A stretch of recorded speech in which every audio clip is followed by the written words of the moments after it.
Have you ever felt that your mood is a hostage to your day? Well, I guess the answer is yes from most of you who are watching this video. Early morning when you wake up, you feel so great. And the moment when you start looking at your phone for a message from specific people or your email from so and so people regarding sales or anything, if the messages or the emails are not so great, not so positive, then probably your mood is destroyed for the whole day.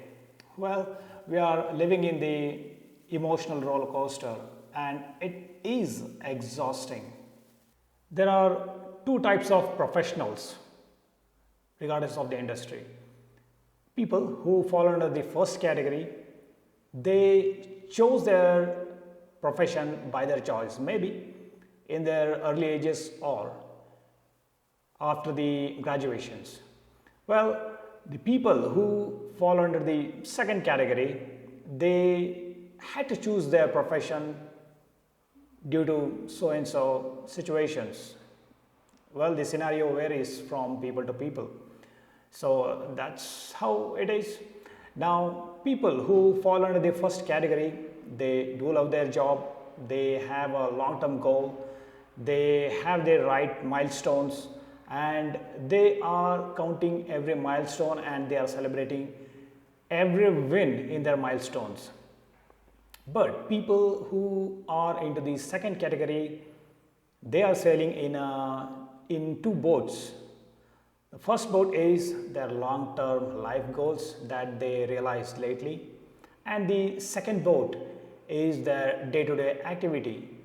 Well, they will not be able to focus on their long term goals because they are putting all their emotions into their day to day activity because it is not going good, they are not earning enough for the day, and that destroys almost the whole day.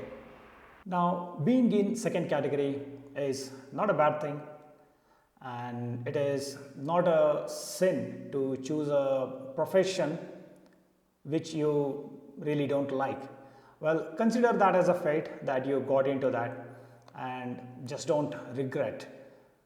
The thing is, you're putting all your emotions into your day to day activity, and well, as I said before, it destroys your day. And the moment you want to bring your focus back to your long term goals, well, you will not have the energy left to do anything. The events that are happening in your life, you don't have a control on that. But the emotion that you are putting into those events, definitely you have control on that. It always matters that how quickly you can come out of that emotions and start focusing on your long term goals. So that's what actually matters in your life. Keeping yourself emotionally attached to the any events that is happening in your day to day life, well, that is not wise, and it will definitely spoil your whole day and it will spoil your plan for the day that you have for the long term goals. The biggest mistake that we always do is that we wake up with a thought that the day will always go smooth, even though we know that the past days were not so good. Being positive is always good, but don't put yourself in the wrong assumption. Now, what I'm trying to say that is always expect the unexpected. Now, let's take this as an example. Assume that you are riding a bike in a terrain. Now, you have planned the day well, you are not overspeeding, you are completely in your control.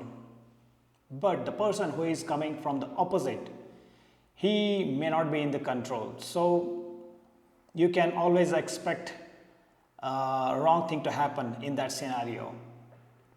Now, any such events, if it happens in a day and the morning when you wake up and you think that, okay, I should be prepared for the wrong things too, and I should not be very emotional, or I should not be very much attached to that event emotionally. When you do that, you have a complete control on your emotions. When the event happens, well, you feel bad, but it is always in your mind that, well, I should not get emotionally attached to this event. I should be focusing more on my long-term goals. I should get back and start working on my actual goals. So that's how you can focus on your long-term goals, by detaching yourself from the wrong things that happens in your day. Now, let me ask you this question. Have you ever seen any athlete quitting their goal just because of a failure? I don't think so. Any athlete who fails in a sprint or in the ground or any sort of sports, well, they are not very much emotionally attached to the failure. Instead, they will learn from that failure and just move on. They will put all their emotions into their dream. Well, that's how the biggest athletes or the successful athletes, they have done a magic in their life. For some people, they may look like superhumans, but they are human with super intelligence and the well controlled emotions. So, why am I actually stressing on putting your emotions onto your lifetime goals? The reason being, when you put your emotions onto something, you put more energy.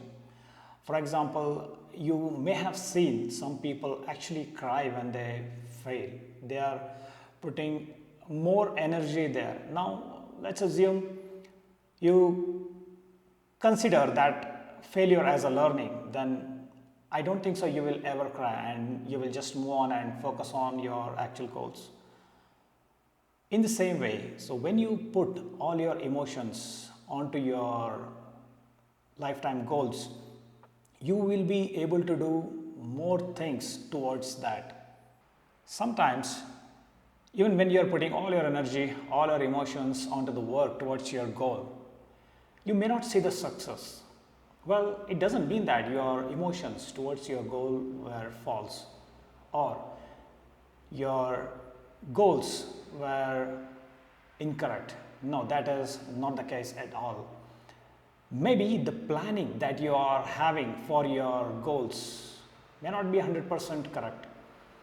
So, the plan that you are already holding, it may be outdated as per the current situation or given the scenario that you are currently going through. So always revise your plan, see the current situation and change the plan accordingly. Maybe you may have to add a couple more days to achieve your goal. So always revise your plan and see the things and focus on your goals. Now let's see how the emotions can be mapped with the milestones of your goals. For example, if you have goals for 5 years, maybe if you want to win something by next 5 years, don't have just 5 milestones per year. Well, achieving that each milestone takes years, so that is a long time. Well, maybe due to some reasons you may not be able to execute couple of things to achieve that milestone, so you may be demotivated by that. So to avoid that, always have multiple goals. Maybe you can break down that year milestone into weekly goals, so that whenever you succeed in achieving that milestone for the week, well, you can celebrate that win. So whenever you are celebrating each small wins towards your goal, your emotions towards the goal becomes very strong. So that's why I have multiple milestones as much as possible so that you can enjoy, you can celebrate each milestone and work hard towards your goal. With all this, what I'm trying to say is, or what I'm trying to convey is that when you stop letting your day-to-day activities control your mood, you become unstoppable. The one thing that I would like to ask you is that which is that area in your life which is currently taking control of your mood? So comment below in this video. I will see you in the next video. Bye for now. Thank you for watching.